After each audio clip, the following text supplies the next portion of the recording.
Good morning and welcome back to St Albans.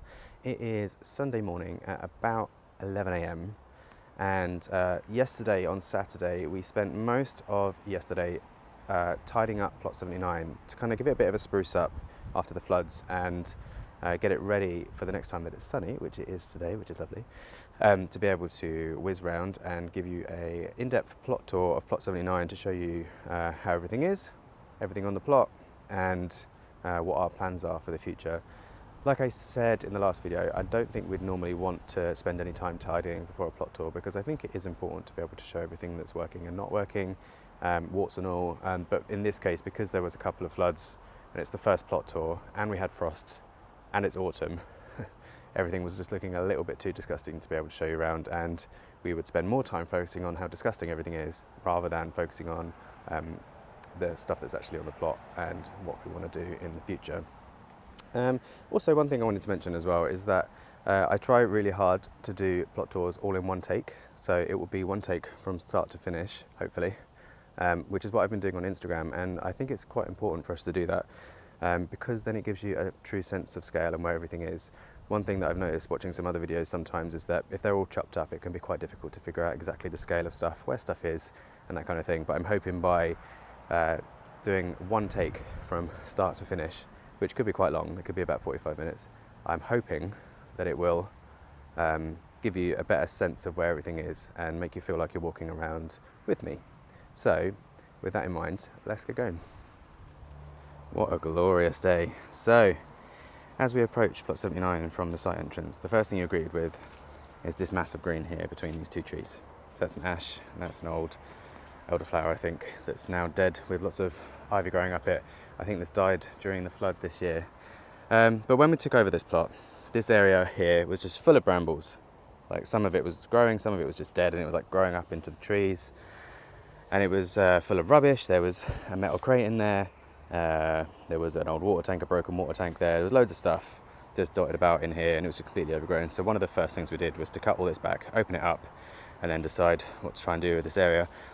Because it's a bit of a problem area, because it was between two trees and obviously gets a bit of shade in the summer, the only thing we could really think, although there is a bed there, which I'll talk about a bit more in a minute, the best use for this space we could think of was a wildflower patch. And we've also got a sort of wildflower patch at the end as well, in the hope that the bees will then kind of use it as a corridor and hopefully pollinate everything on the way. So at the moment it's looking very green. There's still some brambles in there, but they're much more manageable now. And yeah, there was a lot more in here. This is the first year actually that the wildflowers worked. We had calendula in there, we had nasturtiums in there, we had sweet peas in there, and then there was like some cow parsley that wasn't cow parsley. I'm not sure exactly what it was, but there was quite a lot in here, as well as some weeds. And I think next year we'll try and do a bit of a better job of keeping on top of the weeds. Like you can see there's bindweed there kind of taking over that bit of the netting. But yeah, this is the first year that it did anything, and we're really happy about that. So it's been really tempting to cut it back because it obviously looks really gross now, but we are purposely trying to leave it so that the wildflowers and the sweet peas and everything, they all self-seed, ready for next year. And then as it dies back, we will try and pull out some of the perennial weeds like the nettles and stuff. But yeah, this is the first year that the wildflower patch has worked, and pretty happy with it. And then we've got some logs here just to kind of border off the plot a little bit, as well as provide a habitat for some wildlife. And then this entrance here, this is the first kind of entrance into the plot here. So originally, actually, this wasn't possible. There was just a big mound here, plus an old giant rotten compost bin, which we ended up burning and getting rid of. The way into the plot originally was here, which is on a hill there. So it's a bit of a difficult way to get into the plot, especially when it's wet. So we've moved it up to here, and then we've laid these slabs, which obviously need relaying, but they lead all the way to the greenhouse there, which is really nice. So it's nice anyway, although they do need relaying. But although it's much nicer as it is now, it provides a stable surface to walk on when it does flood up this high, which isn't very often. But when it did last year, having something stable to walk on made a huge difference to be able to get to the greenhouse. And then as you enter the plot, so here we have our bee hotel, one of two. So we have one down here as well. This one definitely isn't in the right place. But this year, we've had this for a few years as well, and this is the first time it's had any guests in it. So you can see there's a few of the holes have got some leaves in, which is really nice. Unfortunately, one time I came down and found it kind of on the floor. So I'm not sure if any of them are still alive, and I'm also not sure when exactly to clean it out, because you can take it apart to clean it out ready for the next year, but I'm not exactly sure when to do that. I still need to do that soon and learn how to do it and when to do it. And then next to that we have, I think that is a honeysuckle growing up it. So this trellis, I made that myself when there wasn't very much left to do, when the rest of this was all flooded and this was the only bit we had. There wasn't anything to do, so I made some trellis, which was quite satisfying to do. And then here we have, well, firstly, an old IKEA plant stand, which looks a little bit worse for wear, but considering it's been just bobbing about in some floods and stuff, I think it's held up pretty well. It actually is quite handy to just have some surfaces to put stuff down on. Once you get them, you realise how important they are. So this little tiny bench thing, I made that as well. And because the shed is so small, it really helps to have just something to put something down on that isn't the muddy floor. So that's why we've kept this around as well. So that was from one of my apartments ages ago, and historically it's just kind of hung around by the greenhouse. But it's always been pretty useful for just plonking stuff on, especially when you have little things like this that can easily get lost if you put them on the ground. They're just really handy. And then there's this bed that I was talking about. So this is one of the contingency beds that we added this year. When this was all flooded, well, actually it was flooded all the way up to part way up the shed here at one point, but when it was a normal flood, it only floods up to the hill really. So this bit up here is more usable, so we thought, okay, we'll make a better use of this space here. And part of that was to make a bed here. So it's not great, obviously, because it's under 2 trees, so they're fighting for light, fighting for water, fighting for nutrients, but they've been okay. As far as a contingency bed goes, as somewhere dry to plant stuff when it's flooded, they worked out okay. So these were all brassicas in here. There's purple sprouting broccoli at the front there was a couple more, maybe green sprouting broccolis there, some sprouts, and then some cabbages, and unsurprisingly the ones at the front have done much better than the ones at the back. I also made an error, I think, this year with the sprouts and the purple sprouting broccoli, although we have had some broccoli off of that. But I've read that if you sow sprouts at the wrong time and then they go through a period of cold, they will then bolt, because that's what they're designed to do. So I sowed them at maybe like February, January time this year. So then we had loads of frosts in April. They were growing really well, but we had loads of frosts in April, and then we obviously just had grew them through summer. But now all the sprouts, they're kind of opening. They're not little tiny balls like they're meant to be. So and I think that is because they've been through a period of cold at the start of the year. So if I'd have sowed them a little bit later, towards the end of spring perhaps, then we would have had some sprouts probably for Christmas. But that is a lesson learned for next year. And then yes, we have our dinky shed and me. Hello. So our shed. This is one of the only things left on this plot that was here when we took it over. It's the only decent shed we have on either plot, actually. It's very small and it's very difficult to keep things organised in there, but it does the job. And I don't know, we could get a slightly bigger shed in here and it would have to go under the tree a little bit more. We've moved it back and across a bit. It was closer to the greenhouse and it was further forward a bit. That's just where it was when we took over the plot.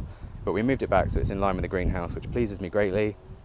But unfortunately we didn't do a great job of levelling it. So it is slightly on a tilt to the side and forward a little bit, just because we didn't do a great job of levelling the slabs when we moved it. So that is probably a job for winter if we get around to it. But it is mostly okay as it is. But it is really small and it's really difficult to store stuff like netting, which is why we have this horrible plastic crate here. I don't really like plastic on the plot, but it's not single-use plastic, and it does have like a hole. It's got wheels, it's got a hole for padlocks and stuff, and that's where all of our netting is at the moment.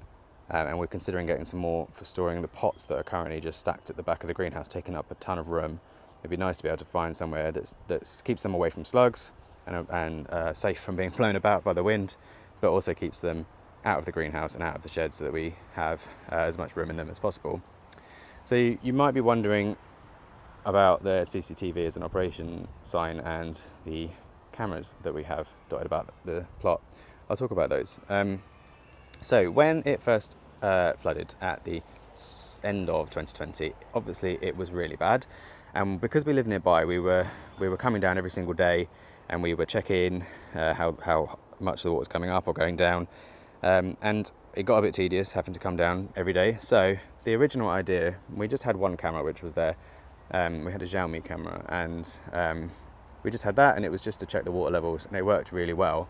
As time went on, we found that the cameras have other uses. So we have found we've caught people walking across the plots, literally walking across our beds to get to their plots. And more recently, we have found, or we've caught, so the council are very responsible for, most responsible for like keeping the trackway there mowed and that kind of thing. When it was flooded, or towards the end of the flooding, the bank was still really, really slippy, and like the mud was really soft, so it was really easy to just squish it. So some signs were made and put up. There was one about there on the track, and then there was one about here on the track, just to say the track's closed, it's too dangerous to drive around, please don't drive around. They ignored the signs, they moved the signs, and then they mowed around this way anyway, and ended up getting stuck in the very corner of the end of plot 79 there. And they caused a lot of damage. They ended up using some of our personal property to try and get themselves unstuck as well, and then ended up damaging that. They completely destroyed the edge of the plot, and then that was all caught on camera. So now if we hadn't have had that camera, we would maybe never have known who did it, how it happened, and we maybe would never have been able to come down and give them a bit of an earful. And because we did know what happened, we were then able to get them to come and sort it out. They had to come back and fix it, and then we also got them to give us some compost and wood chip as compensation. So it was really useful for stuff like that. And also more recently, we have had a break into the whole site, and nothing on plot 79 was taken, but on plot 12, the camera on plot 12, because we do have a camera there too, that caught a couple of the people kind of breaking in. We didn't catch their faces sadly, but it does have a use. So in terms of the actual cameras that we use now, we've been using, so we started with a Xiaomi camera, and then we tried some Canary cameras, and basically all of them turned to absolute trash, despite the fact that Canaries are very expensive and require an expensive cloud subscription to work properly. The Canaries need charging all the time, and the video feed is terrible, the app is really buggy, and Xiaomi recently just takes an age to load, and we decided to try and look for something else. So now we have this camera here, which is a Eufy camera, and we have another one there attached to the seating area as well. And the battery life on those is great. They're amazing. They're really good cameras. They are not cloud-based, so the downside to them is that they need a home base, which is kind of situated inside the shed, attached to an inverter, which is attached to the battery, which is attached to the solar charge controller. I don't know which way around in that, I can't remember. But there is a home base attached to an inverter, which is attached to the solar system somehow. It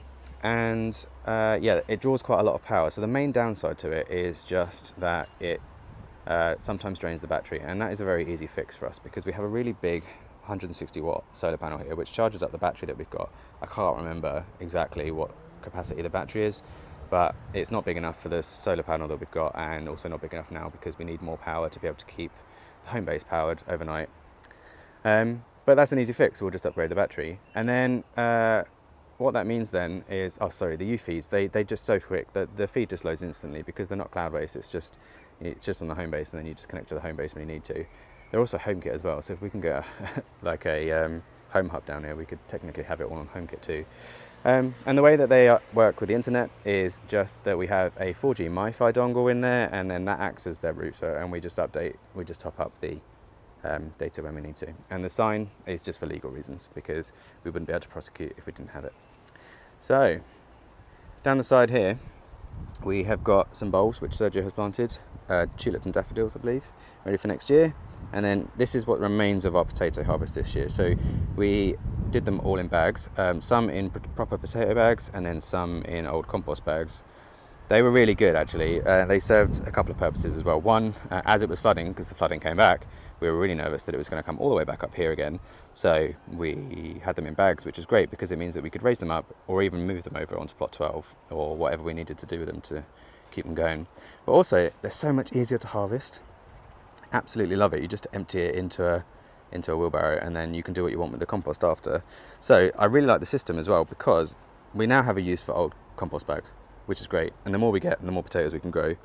And at the end of the year, the compost that we've made will then be filled up using the compost bags, and then we'll use the compost. And as the bags become empty for the next year, because we'll use the compost as mulch and stuff, and then by the time it comes around to doing the potatoes, we'll have empty bags again where we'll fill them up with the compost that we need to, and then once the potatoes are done, you empty it out, use the spent compost then to mulch the beds, and then you've got your empty bags again ready for making homemade compost, and it's just this really nice cycle of ways of using old compost bags. I really, really love it. The harvest wasn't as big as if we were using, if we were doing them in the ground, but the ease of harvesting them and not having to dig them up and not dig trenches, etc., etc., was just so much easier. I think we can get slightly better harvests by, I'd put a little bit too much compost in the bottom, I think. So if I'd have put the potatoes closer to the bottom and then covered them, then I think they would have done a little bit better. And we had a few green ones on top where we just didn't either fill up enough compost, or we could have just rolled up the bags completely and put some straw in there. But yeah, I don't think we're ever going to go back to putting potatoes in the ground. It was really good and made our lives a lot easier. Here, so yes, our greenhouse. So, there's already leaves in it, which actually highlights why this gets so filthy here. It is really dirty this year, way dirtier than it has been in the past. And I think that's for a couple of reasons. One, it just generally gets less light. So in the winter, this greenhouse gets far more light than the new, well, it's not new, second-hand renovated greenhouse, the much bigger one that's down there, because the sun, it's all right now, but it goes behind that tree in the winter, so it blocks out quite a lot of the light. And if we walk down to the end, you'll see that the end of the plot isn't getting very much sunlight right now, but up here it's getting blazing sunlight. And as the leaves fall off this tree, it gets even more throughout winter than it would normally get in the summer. But in the summer, the leaves come back and the sun's higher, so this greenhouse ends up getting a much less light in the summer than it does in the winter. So it's much less useful in the summer for growing stuff, but great at spring and winter time and autumn time for keeping seedlings going, etc. And anything that needs a lot of light can then come up to here. But the reason that I probably digressed there. So the reason that this is so filthy, yes, is because this summer specifically, we've had very low light levels. It's not been very sunny most of summer. It's a really, really crappy summer. Plus then also being underneath the tree in the summer and getting less light anyway, it just means the algae's had a lot more chance to grow than it would normally. But we do have plans to clean all this glass, and we also really want to change these horrible crappy clips here, which do sometimes rust, for much better ones that we used on the other greenhouse. And then in the process we also, so we'll probably clean the glass at the same time as doing that. And then on the inside, which is something that we've done on the other greenhouse, we want to run canes along the roof on the inside and on the walls on the inside, and that gives us much more flexibility on where we can kind of grow plants and tie them to, rather than having to be restricted to just doing them where we can hang string from in the channels in the roof. The water butts, I don't really like them because they're plastic, but they were all we got at the time. They hold quite a lot of water actually, and this winter we need to, so they're not very good for actually filling up watering butts because they take a really long time, but they could be really good for building a irrigation system. So I've already got the hose for it. I just need to do a couple of jobs first. One, we need to level them again because since the flooding, this one is leaning forward. They've never actually toppled, so it's not really a big problem. But we do need to level them and at the same time turn them around. So on both of them, the taps are facing outwards. So this one's facing this way, and then on this side, the tap is on the other side. We did that because it made sense at the time. There wasn't so much definition to the edge of the plot, and it was much easier to get around there. So that's what we did. But now it makes sense to turn them around, and then we can attach a hose to it with some holes in, and then bung it up at the end. And I've already got the hooks and everything for it. The only thing stopping me really is I don't know exactly what to make the holes with to be exactly the right size without causing too much damage that the water just seeps through too quickly, but also too small that the water doesn't come out quick enough. It won't be an automated watering system. It would just be something that you turn the tap on when you come down here and then turn it off when you go, and everything is nice and watered without getting the leaves wet. So hopefully things like blight won't be such a big issue. So if you know what I can use to create small holes in a hose, I think it's like a 1/2 inch hose, without causing too much damage, please let me know in the comments, because it's the last thing really stopping me from doing it, and I'd really love to get that done soon. Oh yes, and my favourite thing about these, probably my favourite little hack on the whole plot actually. So this greenhouse, this greenhouse came with this end cap here, which has a hole in it as the downpipe, and then you're meant to attach just a normal downpipe to it. But because these water butts are quite high, which they have to be to hold a decent amount of water, and also be high enough to be able to get a watering can or something underneath, it made it very difficult to find anything that could attach. But just by chance one day, I was walking around Wilkinson's and I saw these washing machine hoses with these rubber bits on the end, and they fit perfectly. They're obviously designed just to be on the back of a washing machine to drain away the water when your washing machine's running, but they're perfect. So they fit on here perfectly. They're really well sealed. They've never fallen off, and they're really flexible, so you can put them wherever you want. They're really long as well, so you can put the water butt wherever you want. This one's just coiled up inside. I've never actually cut it because that means we can move it if we need to, but it works fine. The only real downside to it is because they're long and narrow, they sometimes get gunky and sometimes get clogged, but if I cut them to the right length, it wouldn't be too difficult just to shove like a cane or something through there to unblock it. But yeah, really happy with those. It's one of my favourite things in the whole plot. And then down here we have some more contingency no-dig beds, which we are planning to extend, hopefully. This whole area is a bit of a problem because it's on a hill, which is helpful when it floods, but not so helpful for growing stuff. So we have originally, throughout the floods, we had an L-shaped bed here and an L-shaped no-dig bed here as well, which both come up to here at the moment. In there, we've grown quite a lot of stuff. So when you remember that this is all the space that we had while it was flooded, there's a lot of stuff crammed in here, which is why stuff hasn't done great. So on this side, we have some kalettes, which are okay. They've obviously been very eaten by pigeons at the top there, where they've been pushing through the netting. This is all the netting that we had left at the time, so we couldn't make anything bigger than this, unfortunately.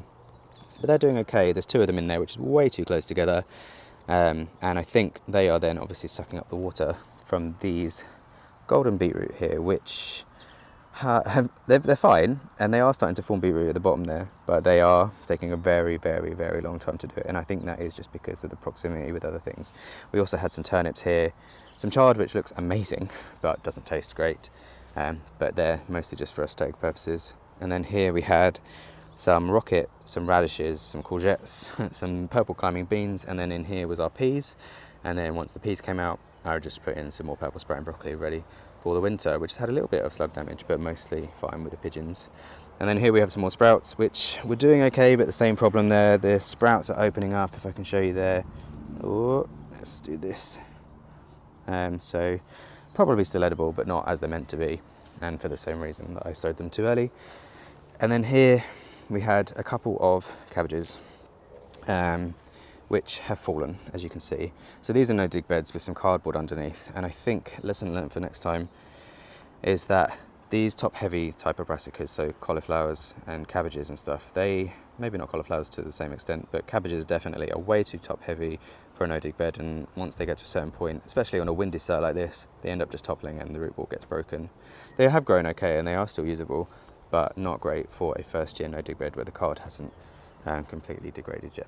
And then here we had originally some lettuce and some broad beans. The broad beans here were really good at the start of the year, and so was the lettuce actually, but we found that with this area, because it also leads to the greenhouse, if someone, let's say someone was like weeding or something here, or planting some seeds or something like that, you're then blocking the entrance to the greenhouse, and it's really difficult for 2 people to work in this area. So we've decided to ditch the idea of this being a bed, and the bed will just start here instead. And this is then going to be a path in or out, which means that we could leave the solar panel here if we wanted to, if we don't put it on top of the seating area once we build a roof there, if we build a roof there. And then we get to our original greenhouse. So we bought this brand new, not long after we started took over the plot actually. It was one of the first things that we sorted out. It's a decent size, it's 8 foot by 6 foot, but it's not massive, especially when you have lots of pots in here like this. So we have a pretty bad organisation in here. Once all these pots come out, it won't be so bad. And then we have some shelves here, which again just got a few bits and bobs dumped on there. In here we have our dahlias, which are a little bit rotten, sadly. We tried to save them from the flooding. They obviously don't like being wet too much, so we pulled them up when the first or second flood happened a few weeks ago. And a few of the inner ones are rotten, so I've just kind of bitten the bullet and I've just cut them all in half, or actually I've cut them into thirds, and now I've just left them upside down to dry with some straw on, in the hope that we can at least save some of the tubers, and then next year we might be okay. But if we lose those, that's all of the dahlias that we started with on this plot are gone. On the right here we have some chilies. This is historically where we've normally been growing our chilies. This year we have a lot more. There's also some more in the greenhouse down there as well. But we have some really nice ones in here. The chilies have been really good. Actually, I would probably say the chilies have been the best thing this year. So here and they're still going as well, even though we've had a couple of frosts. This is a hot scotch, I believe. They're ripening up nicely, although there's a couple of mouldy ones here which I need to get around to taking off. And then we've got a few other types in here as well. We have a sweet pepper here, which is nice. There's a nice big one down here as well. We have some orange habaneros, which are a little bit tiny. Most of them have been actually this year, but they're still really nice and really fruity. And then we get to my absolute favourites of all of the chilies that I've grown this year, which is Peruvian yellow drop, I believe. We've got a couple of harvests of this so far, and I haven't actually done anything with them yet because I'd like to try and make a sauce out of them, a nice yellow sauce, but I'm waiting until we've got enough of them to be able to do that. I'm not sure. Well, I mean, if we keep getting nice sunny days like this, I'm sure a few more will ripen, but it is time to harvest a few more of those. And then we just have some red ones, which I can't remember the exact type, probably cayenne, or not real cayennes, fake cayennes. And then on the left here, at the moment we have some garlic, and I think these are mostly all garlic actually. Yeah, these are backup garlics and some backup brassicas. Again, I've done these at kind of the wrong times, but they are kind of backup ones in case it floods, just to hope that we can have something. They could go on plot 12, but we're also trying to clear plot 12 and flatten it so that we can figure out exactly where the greenhouse is going to go there and where to kind of make the beds and stuff there too. And we also need to think about a proper shed on plot 12 too, which I'll talk about in the next plot tour. But recently there was also some onions in here which have gone in that bed down there, which is where the broad beans were that we took out in the last video. It looks much better there now. And then, yeah, normally we would grow our our tomatoes in here. And like I was saying, we were very limited to just being able to grow them where we can have strings. So we just had these rings here with strings coming down, which means that we were limited to each individual channel. But next year we're going to have canes running all the way along, and that means that we can grow stuff wherever we want, which will be much better. We haven't had great tomato harvests off of this plot, really. We did in the first year, I think, but maybe in the second year. And this year we definitely got absolutely nothing. They all got blight way too quickly, and we didn't get any harvest off them. But I think in the second and first year we maybe had a few more. So then, yes, as we leave the top half of what was 79A, we kind of get to this hill area. So we have there's not much in here now.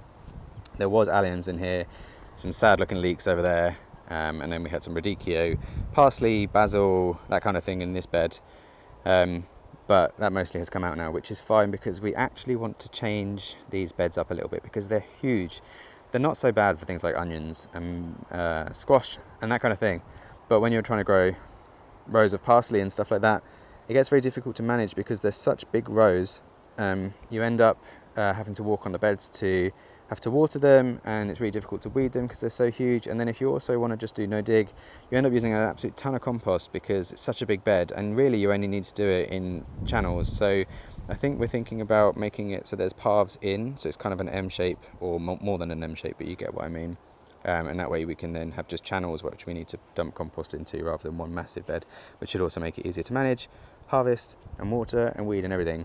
We also want to take these beds out a little bit further into the hill. So Sergio's already started here, and this side still needs doing, but I'm hoping we can leave a path to be able to get to these no dig beds, but take these ones out enough, and then here extend the no dig beds out, and then again have a path, and then these beds start.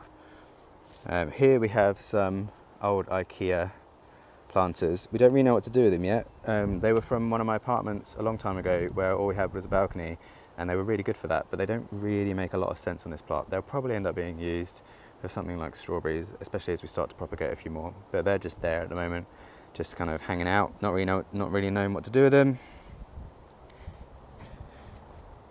So yeah, there's our radicchio there. This is where we had some parsley. I recently cut those back in the last video, hoping that will grow back. We had some basil and stuff here, but most of that is gone now. The weeds haven't been too bad. This one was covered during the flood. This one wasn't. This one, although the other one has also started to get quite mossy, this one was really mossy and very hard to dig into and stuff. But it doesn't really matter because we're going to be changing this up anyway, so it's going to end up getting a bit dug up anyway. But yeah, these two are pretty bad for moss and for being able to grow into. And then we have a pond area at the end here, so we added this not long after we took over plot 79A as well. It's doing okay. I don't think we've ever had any frogs in there. We have had tadpoles because our plot neighbour donated some to us not long after we took over the plot, which is really nice, but then I think we lost a few of them when it floods, because it's flooded a few times, just never really badly. until last year. But yeah, I think as it floods, the tadpoles probably swim away. I'm not really sure. I have seen frogs on the site and on around the plot, but none around the actual, in the pond or around the pond. We probably need to create a little bit more habitat. We want to put a few more plants in. There's probably some bulbs under there. We have some cyclamen there which have survived they're really cute. They've survived the floods. And then we have our pond lily there, which is also very, very happy, but hasn't flowered yet this year. Down here we have our strawberries. They're bedded in a little bit for winter, just to keep them going. They're a little bit sad now, actually. I think we asked a little bit too much from them, because these were all what we rescued from the floods last year, kept them in pots and then put them in here. They were really happy. They gave us a second crop actually towards the end of the year, and then they sent off a ton of runners, which we have propagated into some baby plants, which are in the greenhouse, and they're quite happy, but I think that took a lot of energy out of the plants. So that's why it's covered. Normally you wouldn't need to cover strawberries, of course, but just to give them a little bit of an extra hand this year, because we really don't want to lose them, because we don't know what they are, and they're delicious. We just try to give them the best hand that we can. There is some fresh growth growing in here, and yeah, they seem okay. We just want to make sure that we don't lose them this year. So we don't know what type they are. They were donated to us. They're absolutely delicious. Neither myself nor Sergio really enjoy eating strawberries bought from a shop, and we don't enjoy eating most strawberries that are grown either. But these ones are extra delicious. You have to kind of fight off the birds for them, and you have to get there really quickly or net them. And we really love them, so we're trying to really propagate them and trying our very best to keep them alive as best we can. Down here in this one of our big raised beds, we have where the chrysanthemums were, some lettuce and some mazuna. That might not be the right name for it, but Sergio will know. They're doing really well actually. We've recently cut back all the chrysanthemums because they only really flowered towards the end of the year, and when we started having storms they were getting knocked about, so we cut them all back, and they are all in vases at home now. The lettuce is doing really well actually. We should really be harvesting a bit more of this before it bolts, but it's been doing okay. Not a lot of slug damage. We do use some slug pellets around crops like this, and also around seedlings, because it's just not worth the fight really. We use the I think it's ferric phosphate ones. I think that's the ones that don't cause so much damage to wildlife, and we try to use them sparingly as well. Ooh, what did I knock over? I knocked something over. And then in here we have the last remaining attempt at broad beans this year. They are looking a little bit better than the ones we took out, although a few of them are still snapped. But if it just doesn't stop raining, then the flowers get soaking wet, and then they don't get pollinated, so we don't actually get any beans. But they are sorting out the soil, and they look a little bit better than the ones we've just taken out thanks to this windbreak. So we'll leave them in there, see what they do, and we'll probably sow some more broad beans soon to attempt to get some more broad beans, because I love them, but really struggle to grow them apart from the ones at the start of the year. And then here we have our garlic bed for this year. We have some elephant garlic in the front here, which have started to come up. I think I planted 5 cloves, and 4 I think I can see have come up. Definitely one there, and there.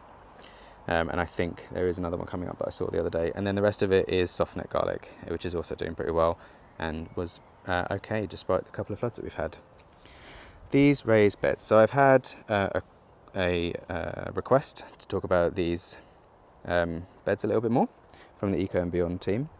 They're really simple actually. They're not perfect, but they are old scaffolding boards, and then they're in quite deep. So it's about halfway into the ground, the scaffolding boards, and then they're attached to these pegs, which are also in well, not a couple of foot. They're in about a foot into the ground, this peg, and then they're attached together with just some corner braces like this.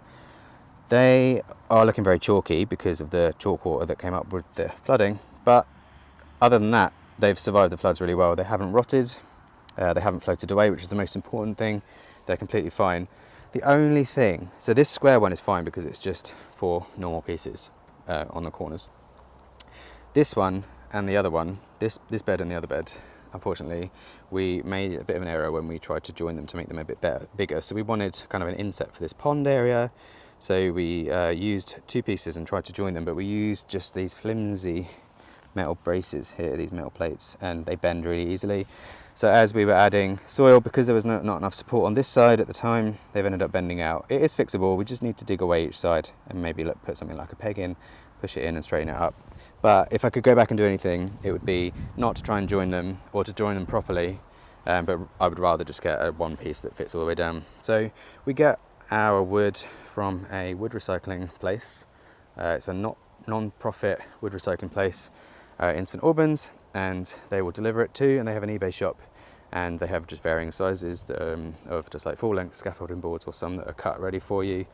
The only thing is you have to take off the metal things that come on the end of scaffolding boards, but we were quite happy to do that.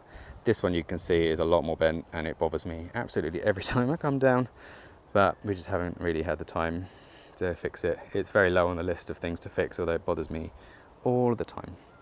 And this bed is where the raw beans and the borlotti beans that we've just taken out in the last video were, and then Sergio has put in some of the onions that he has sprouted in the greenhouse, and then in here, this end, there's some more onion sets in here as well, but they haven't popped up yet. And then here we have our grape. So we have one in that greenhouse there, which we're probably going to take out. But this grape, oh, it's magic. I don't know how it survived, but you can see like the water's come up all the way up to here, so basically covered it. But we had loads of grapes off it this year. Sergio's done an amazing job of pruning it and keeping it alive. And despite the fact that it froze, the water froze on top of it and everything, and it's been through multiple floods, it still provided us loads of grapes this year, and it looked really healthy. And a lot of people commented on it, and we had to net it to stop the birds from getting it. I've made some grape juice out of it. It obviously wasn't enough for wine, but what we're hoping is that we can take some cuttings off of it and then just keep it going, maybe down the side of the plot there, so we can have like a little mini grapevine, which will act as a fence as well, because we're not really allowed fences here, but we are allowed plants, so we can use that as a nice border to the plot. And that kind of brings us to the end of what was 79A when we took it over. And then this end is the end that we applied for an extension to give us the full plot of 79. And then that was at the start of last year, the start of 2020 is when we got that approved. And then at the end of, so we did put some stuff in here, but we didn't have a lot of time to grow stuff or tidy it up before the flooding at the end of 2020, in October 2020. So this greenhouse, that was bought second-hand off of a plot, 2 plots down on plot 77 there. We bought it for a bargain. Believe it or not, we only paid £75 for this greenhouse. It's pretty big, it's 8 foot by 10 foot, I believe. And it was in not the greatest shape. We have done a lot to it to clean it up and stuff, but they only wanted 50 quid for it, but we gave them an extra 25 quid. They were just giving away stuff on their plot because they were leaving it. But yeah, we ended up buying it, but we bought it in like August, so in the middle of summer we bought it, and because everything was like so overgrown here, we really couldn't be bothered with moving it while everything was still growing, and we also didn't want to obviously damage anything anybody else was growing anywhere else. So we were like, well, okay, we'll leave it until the end of the year. So we'll leave it until everything's died back, and then we'll do it. Fast forward to October, and then obviously everything flooded and went to crap, so we didn't really have a chance to move it for ages. But then as the water did start to clear, we could get to this back bit because the greenhouse was up here and it was where it's at the top of a hill, so we could start to take the glass out. As we took the glass out, we had a storm, and then some of the glass got smashed that we'd stacked up. But we did eventually get all the glass out, and then the water went down enough that we could at least bring the frame round. And then we ended up balancing the frame on this bed for quite a long time. But then the flooding came back, and then the frame ended up just hanging around there for weeks and weeks, and we just didn't get around to actually moving it. Even though we had everything ready to go, we were just waiting for the water to clear. Finally, at some point during summer last year, I think it was end of June, start of July, not long after we took over plot 12, the water finally cleared, and then we could start to properly renovate the greenhouse and sort out this end of plot 79. So the greenhouse kind of got renovated at a similar time to the seating area, but I'll talk about the seating area first because it's closer. This frame here, so the seating area went up really fast. We didn't actually have to build these panels ourselves. They were donated to us by my mum. They were originally a chicken coop, but unfortunately my mum's chickens got by foxes, so she didn't have a use for the frame anymore, so she donated it to us, which we then we actually had them for quite a long time. They floated away in the floods. We had to go and rescue them from much further down in the site, but we got them back. That's why they're quite chalky. So you can see here, they're not in the nicest looking condition. They're fine, most of it is fine. There's a few rotten bits, but most of it's okay. And because it was flooded and because it was underwater and floating around in the water, it got a bit chalky. But yeah, it was an old chicken coop that my mum donated to us.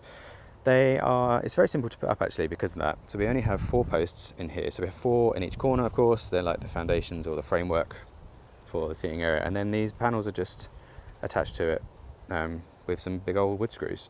They are in the ground really far, so they have some fence post spikes. They're driven in really far. They're really, really big, and we used a pole driver to drive those in and then get it nice and level. And it was really fun to use. And that was basically the hardest part of it. The rest of it, we just attached some panels to it. The reason some of it is like this, where you can see it, is because we only had 6 panels and we wanted it to be a decent size in there. So we did 4 vertical and 2 horizontal, and then the gates were built ourselves. They're nothing fancy, they're just 4 pieces of wood attached together with a hinge, but they also do help keep, so it keeps people out, but obviously, and keeps the fox out from getting our stuff, but it also keeps Poppy safe when we're in here and we're doing something dangerous where she needs to be safe, and we can keep an eye on her, because there's also obviously this track here where cars drive around, and if we're doing something where we can't keep an eye on her all the time, then it's nice and safe for her in there. What you can see though is on both of these gates, if I close it, you can see that where the gap is slightly smaller at the top and larger at the bottom. Not much, but it's an indicator that this is bowing, and that's just because although there is support on the ends, in the middle here there's no real support, so we've wedged some rocks and stuff underneath for now to stop it getting any worse, but we will need to fix that properly by driving some pegs into the ground and then attaching them to that, and it will stop it getting any worse. But we really need this seating area to be able to withstand storms and floods and all manner of weather that we have on this plot, which so far has done a really good job. We have had multiple floods and it has been pretty good. So in we go. And talking about wind, our cushions have already been blown over. This bench was donated to us by a neighbour, so we didn't pay anything for the bench. The actual cushion itself is a little bit gross, which is why there's a cover on it, but also this cover means that when it's a bit damp you can kind of just take it off and replace it, and then you can sit somewhere dry, which is actually incidentally also why we want to put, so these slats here, a bit messy now, they're not actually attached yet, but we were just going to have these here so that the plants, so there was a wisteria there, a jasmine there, and then down here there's a grape, and we were just going to have these here for the plants to grow over. But because it's constantly damp down here, it's constantly raining, we need somewhere dry to be able to come down. So we're talking about putting a roof on this instead, which will have the added bonus that we can put some more solar panels on. This solar panel here is just a small one. I can't remember exactly how much power it generates, but it has 2 USB ports here, and they are purely just to keep the canaries as charged as possible. It doesn't stop them from needing to be taken home and charged, but because they just are terrible at conserving their battery, they needed something to keep them as charged as possible, and we just don't have enough sunlight in this country either, especially in the winter, to be able to keep them charged. Maybe in the summer they'll be a bit better, but generally canaries not recommended. And then here we have just a table and this little kind of tea station here, which is where our water, our hot chocolate, everything lives. There's a couple of watertight Tupperware thingies to keep stuff like this sugar and stuff dry, but it's fine. It's not fancy. It works pretty well. We don't have any drinking water on the site, so we have to bring our own water down as well. If we can put a roof on this, we might be able to figure out a way to collect rainwater that we can keep clean, or at least filter through a Brita filter or something, and then use that for drinking and making a cup of tea, because it would be lovely to have a supply of water down here that isn't from these water butts are too filthy because they're not sealed, and then the communal water butts are very, very dirty indeed, and they're just open. So it'd be lovely to have somewhere to be able to collect our own water for drinking and making tea. This flooring, so we want to be able to, we want to change this to something that's a little bit more watertight, of course, at some point, but it's fine for now. It doesn't really get too wet because we have this kind of cover that goes over the top of it, so it keeps the worst of the weather out, and then anything that really can't be wet is just in these Tupperwares. So the flooring, I hate it. I really liked it when it first went down. It's plastic, it's from IKEA, it's very cheap, it's very easy to put together, but because it's plastic and hollow underneath, as the flood water comes up, it gets air pockets underneath, and then the flooring just rises up, and it sometimes separates itself and comes apart, and now it's also looking a little bit bent and worse for wear. So I don't think long term this is going to stay here. We can reuse it on plot 12 where it doesn't flood as easily, and it'll be fine there. But on this plot we need to think about something else. The whole reason it's here is because underneath this there are some concrete slabs, but they're very old. They're probably because they've been flooded so much, they are falling apart. They're at really weird angles. They're not square with the plot, the edge of the plot. They kind of go at this weird angle down here, and they are really porous. They take a really long time to dry, so it stays really mud in here for a really long time. So we just needed something that wasn't quite as disgusting, and something that dries a lot quicker. So this did serve a purpose for a while, but not so good for a plot that floods. Right then, around here, these lovely fences, they are beautiful, and some of them are falling apart, but they're not quite in the ground yet. And the reason for that is because we haven't fully decided where the paths are going. But the reason we have them, aside from just looking beautiful and very cottage gardeny, is because we want to be able to guide Poppy around. So she's not so bad with this area. She kind of understands that where the wood is, she needs to stay inside, but she does get tempted to walk across the beds, especially when stuff is this small. So that one she doesn't really walk on, but these ones she does at the moment because there's nothing in there. Sometimes, not a lot. So these fences here are designed to guide Poppy, especially with these beds along the edge, which are much smaller and much more tempting for her to run into. We can't really do much about this edge here, but we can kind of guide her when she's actually within the plot itself. So that's what they're for, but they're not in the ground yet. Some of them are falling apart. Again, they're pretty cheap, but we can fix them, and then hopefully when we have decided exactly where the paths are, when everything dies back, we can put them in properly. Then we can lay a little bit of weed membrane underneath and then wood chip it, and then hopefully we do need to wood chip a lot of this after the flooding, but hopefully it will all look like one nice big plot after we wood chip it, and it won't look like two halves. Here we have our 2 water butts. So we bought these brand new this year. Really difficult to get hold of actually because of Brexit. There wasn't a lot of stuff in stock, but we bought these as a treat to ourselves after a pretty crappy year. I won't go into it too much now, but we had a really rough year. Outside of just the floods and stuff, there was a lot going on. So we treated ourselves, and they are 3 meters, not 3 meters, that'd be huge. They're 3 foot wide each, so not about 90 centimeters, 91 centimeters, and they fit perfectly either side of the door in this greenhouse. I can't remember exactly how much water they hold, but it's a reasonable amount. It's a few watering cans worth, and considering it doesn't stop raining here, they get filled up pretty quickly. They are fed from the gutters on the greenhouse. So we had more plans to make this a little bit more professional looking, but it's really difficult to find parts for these Cretel greenhouses because they don't make them anymore, and they're quite old. I think they're like 20, 30 years old. So we've just ended up just sticking with just a piece of downpipe really. It's a little bit too short. I need to get some more and cut it to the right length. So really it should be touching like this. And then when it does touch, it catches the water perfectly with no issues at all. And then we've just attached it to a couple of glass clips, which are doing nothing for holding the glass in, but they are just there to hold the pipe in. This string won't last forever, so we need to use some wire. And then here on both sides, we just have on this side a bamboo cane, like an angle, just to give us something else to attach the pipe to. And on that side, there's a bit more of a sturdy metal pipe. And then there's just a hole in the bottom to stop it ever getting clogged. And the water just fills up quite nicely. And then again, like I say, it's really difficult to find parts for these greenhouses, so finding an end bung for these end bits was really difficult, but we found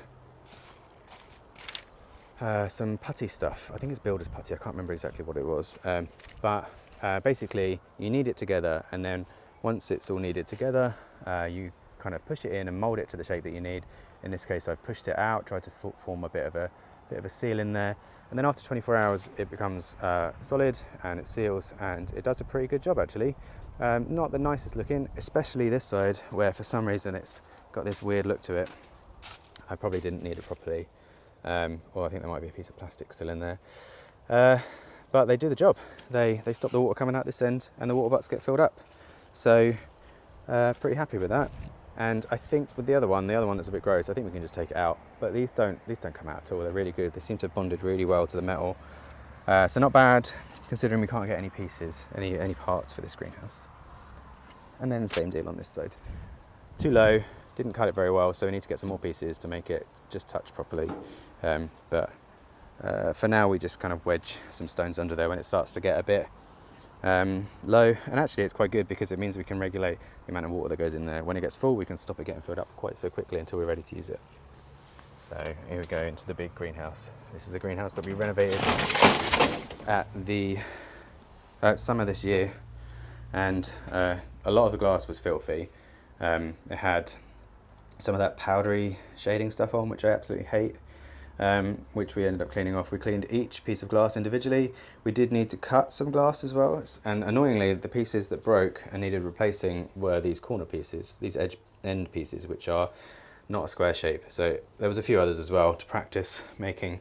I wasted a lot of spare glass learning how to cut glass. I'm not very good at it, but we did get there in the end, and now it is completely glazed, which is really nice. We have a nice louver window there that came with it. This window here was completely broken. There's no latch, and like I say, it's very difficult to get parts, so we ended up just using a auto vent, which works really well. It's just a bog standard, non-branded auto vent, and it works really well. It opens it up when it gets hot in here and closes it when it gets cold, and this one's fine. This one already has the latch on it. And these are the canes that I was talking about that we're going to do on the other greenhouse. So it's really difficult to get hold of 10-foot canes. So we have 8-foot ones in here which don't reach quite to the end, which does bother me. But they're really good. They'll be really good hopefully next year for growing stuff on. So now, rather than just having to grow stuff where these rings are, we can now grow stuff anywhere. So we can grow something there if we wanted to and grow up it. And then there's some on the side as well which will act as trellis. We'll probably add some more. It's quite difficult to add them to the back because there's only channels here to add the rings to. Here there's already something here for support for the actual greenhouse itself to make it stronger. So although there is one here, it's not very well supported, and I imagine when we have heavy plants growing on that, like melons and stuff, it will probably need a bit of extra support. But I do think I know how we can solve that. There is a channel that runs right along the edge there, so I can put a ring there, and then I can run a piece of wire down to support it. I can do that a couple of times, so we can have it at the back as well. In here this year we grew chilies and aubergines, which are starting to go over now. The aubergines are completely out. I took those out a while ago. But down here, so you can see some of these are started to go, which I'm surprised any are still going at all, to be honest, with the amount of frost that we've had recently. But we had lots of nice things in here. We had some chocolate habaneros. We had some orange habaneros. These are some more hopscotch, which are definitely ready to start picking soon. I don't think there's a hole, no, that's a flower. Chocolate habaneros, more orange, more chocolate. The chocolate ones have been really prolific this year, really good. Here we had some Hungarian yellow wax. They were really beautiful, but I don't really like the taste of them. We were meant to be growing cayennes, but they didn't seem to work. The only ones that I've labelled as a cayenne that have done anything are these ones, but they don't look like cayennes to me. They're not long and thin enough. They are red when they ripen, but I don't think they're cayennes. So next year, I'd like to grow a lot more of just cayennes to create some sauce. These will pretty much all be turned into sauce, but I really wanted cayennes this year to try and recreate some hot sauces that I like. And yeah, most of these have started to go over now, so I need to do probably one last harvest on these and then take them out. And then down the centre here we had, which is where our aubergines were. This is the first year that we ever had any aubergines. They really liked it in this greenhouse because, as I say, although right now the sun is basically behind that tree, in the summer it goes right above it, and this just gets absolutely baking hot in here, and they love the heat. The chilies loved it too, and we had a really good supply of aubergines. The only downside is that we grew the wrong variety and it ended up being the long thin ones, which are hard to cook with. We wanted the nice normal eggplanty style aubergines. And then down here we have the strawberries that we've propagated.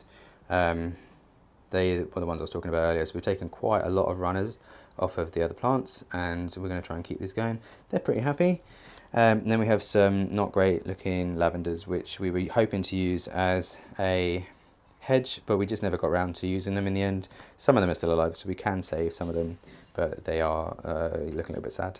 And then some sweet peas here, which are a little bit too big actually. They shouldn't really be this big yet, but they are just sitting there waiting to go in the ground in spring. I need to do some more of those actually.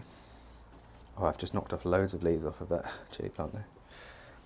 Then we have a couple of black currants, black currants here as well, which we trying to decide exactly where to put them. Just close that up to keep the heat in, and then I'll go around this way.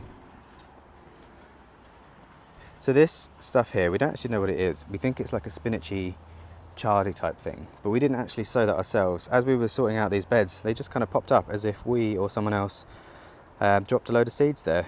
We're quite happy with it. They look really nice, but we're not sure exactly what they are. The carrots here, they're Autumn King carrots, I think, but they haven't done very well, probably because of the flooding. They had a lot of growth, but we've pulled them out, and there are some carrots under there, but they're not the nicest tasting. They're a little bit bitter, a little bit white at the end. I'm not sure exactly what it is, but the ones on 12 look and taste a lot nicer. The fennel, however, completely not bothered by the flooding at all. Really happy, and it looks amazing.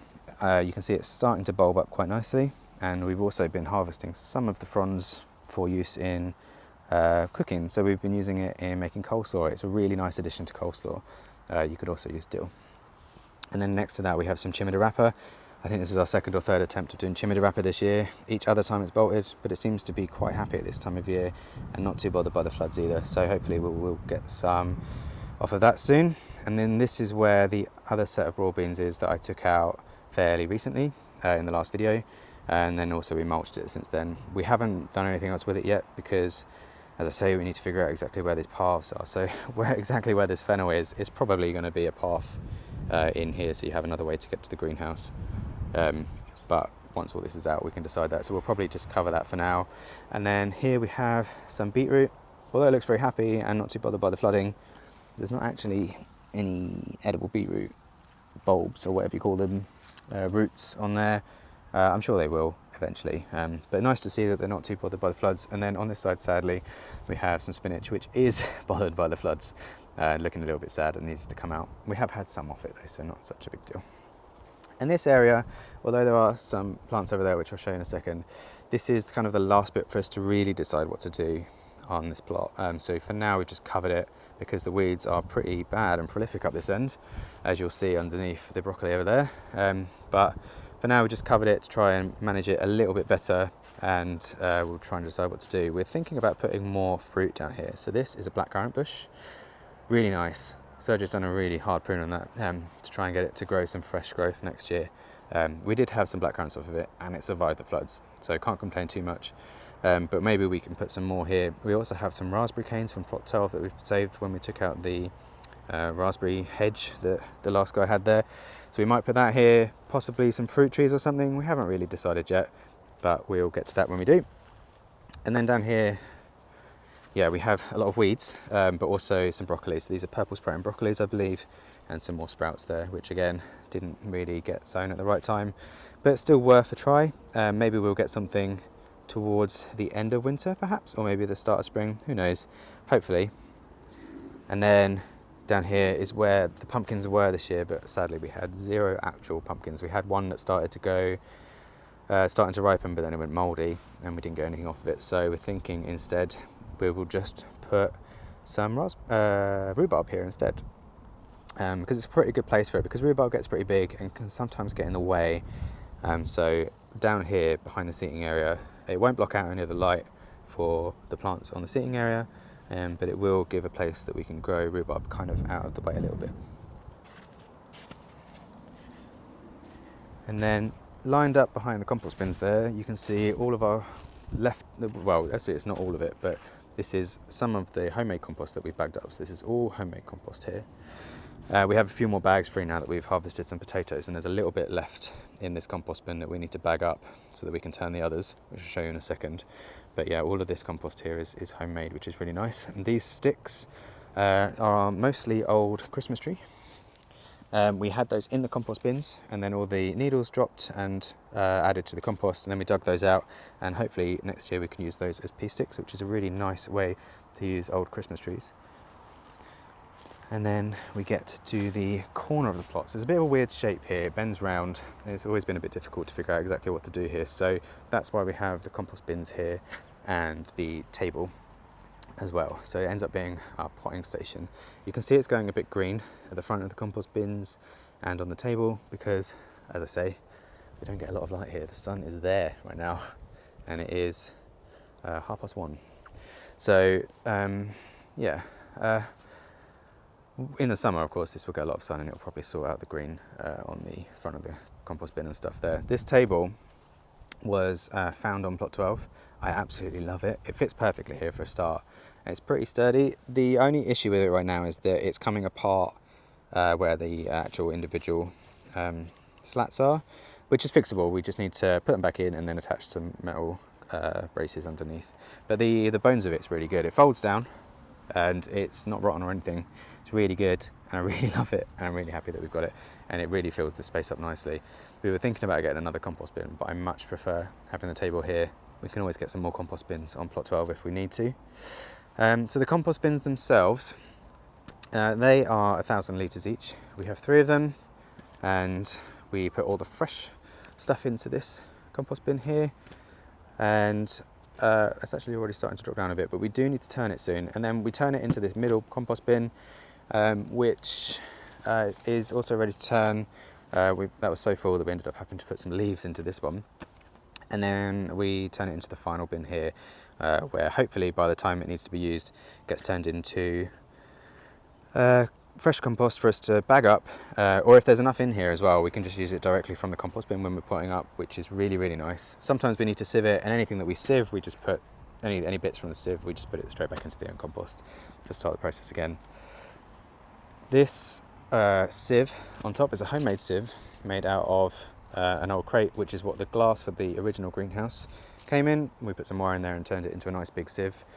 We haven't really used it this year, so instead we're using it to dry stalks from the sweet corn and from the sunflowers, because they don't really rot down very well in the compost bins and they take up a lot of room, and some of them are just way too big. So we're leaving them there to dry out, and then next year we can break them up or do whatever we need to put them into the compost bins as hopefully brown material. And then this pile of compost here, not compost, this pile of wood chip here is some of that wood chip that I was talking about that was compensation for the council's contractors getting stuck in the end of this plot to damage it. So we were planning to use this a lot earlier to wood chip around the greenhouse and stuff, but we just haven't got around to it and we're waiting for stuff to die back. But that will be happening soon, and then this bit will be clear and we can start to put a few more plants here. We have comfrey patch here. There's also some foxgloves and stuff dotted about. The foxgloves and comfrey go really well together. Their leaves are really similar, so they look really nice, and bees absolutely love them. And we also had sunflowers, really, really big 8 or 9 foot sunflowers growing here, which we recently cut down in the last video. And then we leave the flower heads here for the wildlife to eat, and hopefully they will then also, what's left, will self-seed. There's also a little bit of grass there. We also had some nasturtiums here as well, and a few other bits and bobs, but the nasturtiums this end didn't do particularly well, so I'll be surprised if they've self-seeded.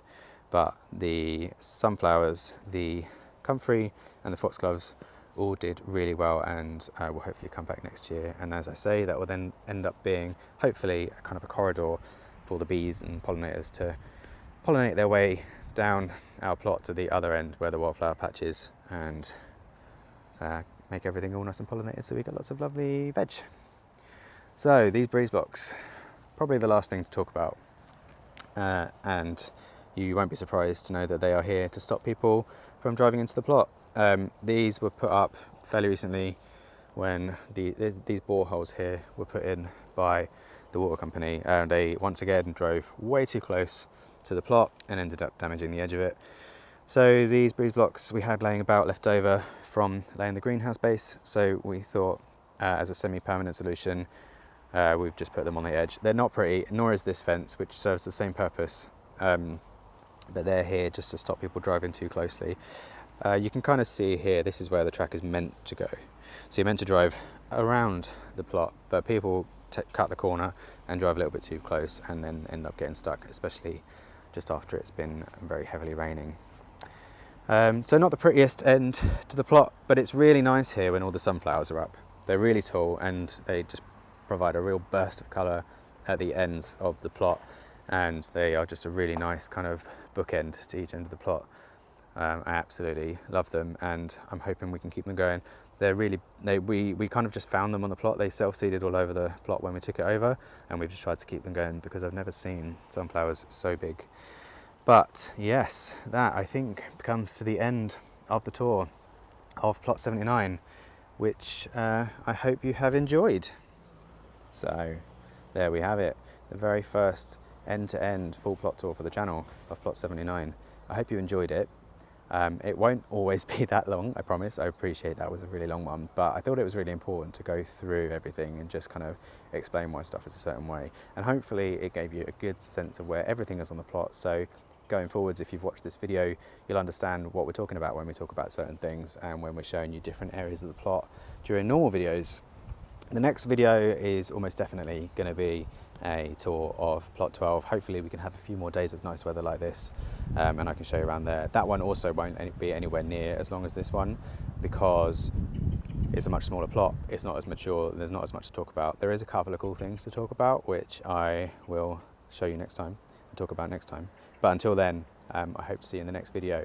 And from me, Sergio and Poppy, take the very best of care, and we'll see you again soon. Bye.